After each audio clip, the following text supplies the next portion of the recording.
think we need to start thinking of quantum physics a whole lot more in depth as far as the observer effect goes, because it's not anything unlike gravity. People don't seem to have a hard time believing that gravity exists, and yet they don't really seem to get it when you say you're literally creating your reality. Just like magic. It's like magic.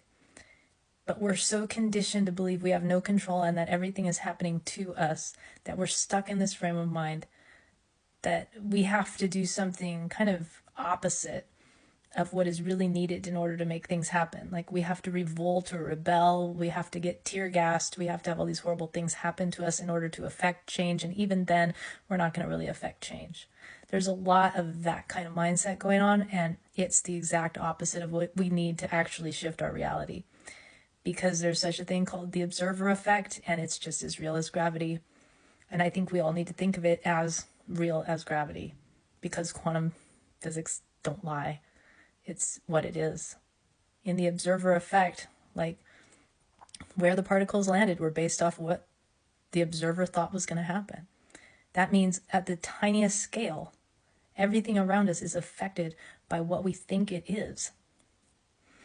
Right now, I don't want to deal with a bunch of negative people. I don't want to deal with people that don't know how to fantasize, because I see the power in fantasy and I see the power in positive thinking and intention. And if I could get the right group of people with the right power of intention and focus and fantasy and ability to play Dungeons and Dragons of sort, I mean, it's like that. It's like we have to really get into this game and fantasize because of our conditioning of thinking everything's happening to us. We have to turn that mindset around, and we have to realize it's not hard. It doesn't have to be hard. All it takes is shifting our minds.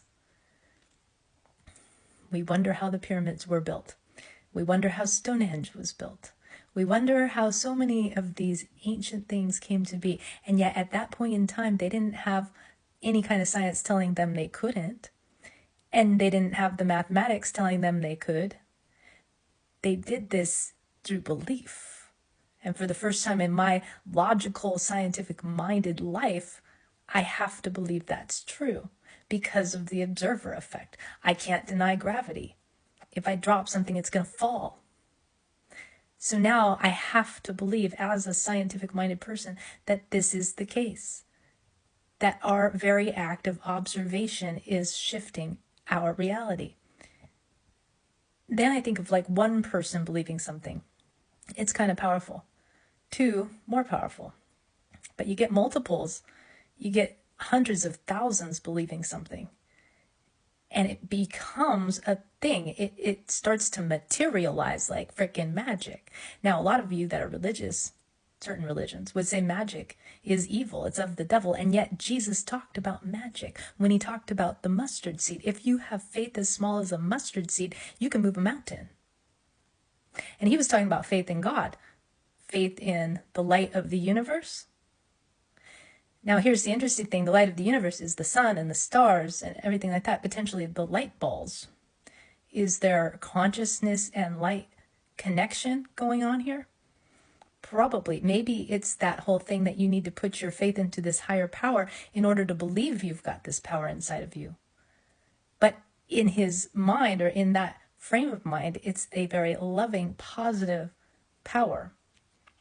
People that truly believe that prayer works make prayer work. It's your fundamental beliefs that become.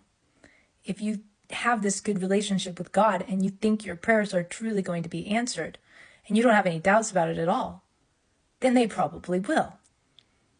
Because of quantum mechanics and the way it works. What we think is what is.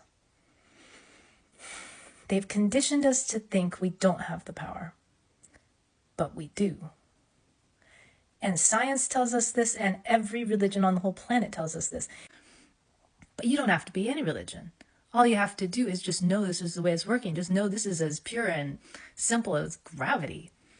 But with that, we have to shift our way of thinking. We have to go back to being a 5-year-old kid fantasizing. We have to believe things that we don't think are true about ourselves or the world around us. in order to affect change. Because it's our active observation that creates what is. It's kind of like the Matrix. It's like all jumbled up, just flying around like this. Nothing's really solid of a state until, boom, we observe. Boom, we observe. Everything's in waves coming to us. It's coming to us in light waves or sound waves or vibration, right? All these waves are nerves and neurons and whatever, our eyes, all these things are interpreting. We're just doing nothing but being wave interpreters. And those wave interpreters are being interpreted through what we think. What we think is. In this moment, what you think is your reality. Even Walt Disney put it like so simple in the song. It's like he put all the secrets in that song, When You Wish Upon a Star. When you wish upon a star, like the light of the universe, the light balls, God, whatever you want to call the light. When you wish upon a star, makes no difference who you are. Anything your heart desires will come to you, just like a little kid fantasizing. If your heart is in your dreams, no request is too extreme. Magic freaking happens. When you wish upon a star, like dreamers do, fate is kind. She brings to those who love the sweet fulfillment of their secret longing. Like a bolt out of the blue, fate steps in and sees you through. When you wish upon a star, your dreams come true. The guy knew it. The guy had the secret. He was trying to tell us way back when. Jesus had the secret. The Buddha had the secret. Oh, by the way, let's see. In the Buddhism, it says, what you think, you become. What you feel, you attract. What you imagine, you create. In Hinduism, they say, you are what your deep driving desire is. As your desire is, so is your will. As your will is, so is your deed. As your deed is, so is your destiny.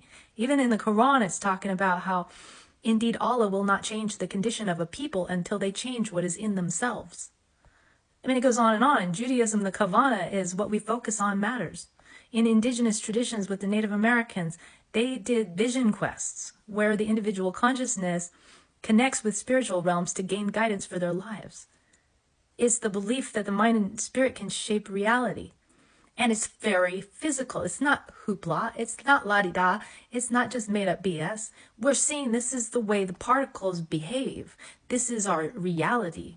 You cannot stop this any more than you can stop gravity as it is.